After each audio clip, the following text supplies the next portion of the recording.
terdapat political will yang sangat besar, yang sangat kuat untuk pengembangan nuklir ke depannya. Pertama, misalnya ada amanat untuk pemerintah pusat bisa membentuk atau membuat tempat penyimpanan limbah lestari nuklir. Menurut paham kami adalah sebenarnya insentif yang sangat amat besar untuk pengembangan energi nuklir gitu. Karena ditanggungnya oleh pemerintah. Tempat penyimpanan limbah nuklir ini tuh membutuhkan biaya yang sangat amat besar. Dan ada jaminan kemudahan untuk perizinan energi baru, which is kemudahan perizinan nuklir kan berarti salah satunya. Kalau kita melihat, anggaplah di negara-negara lain gitu ya, yang mengembangkan nuklir, mengembangkan PLTN, betul-betul kita lihat environmental safeguards-nya itu sangat amat kuat gitu. Tapi justru dalam RUU ini diberikan kelonggaran gitu kan, untuk perizinan yang ada perizinan pengembangan nuklir tersebut. Kita belum ngomong masalah risikonya ya, karena kita semua pasti paham gitu ya, risiko nuklir itu terhadap lingkungan dan kesehatan itu berisiko tinggi dengan limbah radioaktif tersebut gitu.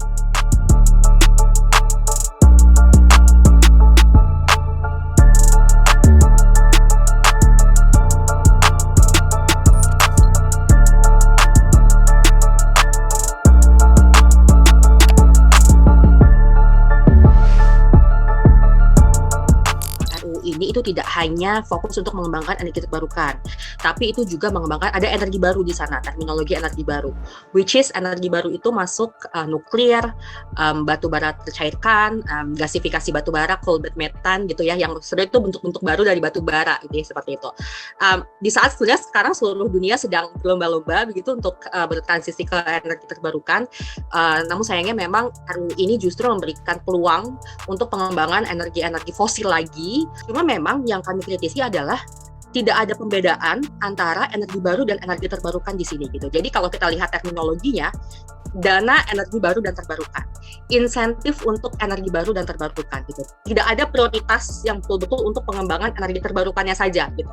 Jadi kita sebenarnya khawatir kalau tidak diberikan prioritas atau tidak ada pembeda pengaturan antara energi baru dan energi terbarukan, justru nanti dana-dananya atau insentif-insentifnya dikhawatirkan akan masuk ke energi fosil tersebut gitu, atau masuk ke energi-energi baru tersebut. Kita sekarang ada Perpres terkait dengan proyek strategis nasional, Perpres 109 tahun 2020, itu beberapa proyek energi baru masuk sebagai PSN.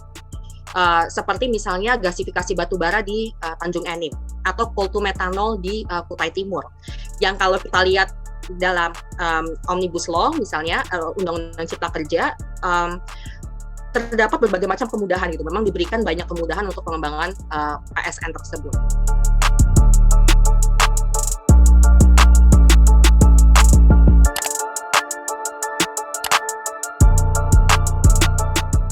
Kalau kita ingin bicara bagaimana porsi EBT ini bisa terus meningkat ya sampai targetnya 23% pada tahun 2025 nanti, ya artinya kita juga harus secara signifikan dan agresif menurunkan porsi dari yang fosil, khususnya PLTU batubara. Karena percuma kita ingin naikkan yang EBT, yang porsinya mungkin nggak seberapa, tetapi yang fosilnya justru tetap didorong terus. Nah, ketika beban dari sumber energi berbasis fosil tadi bisa dikurangi juga, kemudian masuklah ada energi dari yang sifatnya renewable tadi, itu juga bisa PLN bisa lebih bernafas untuk untuk bisa mendukung proses transisi energi terbarukan tadi.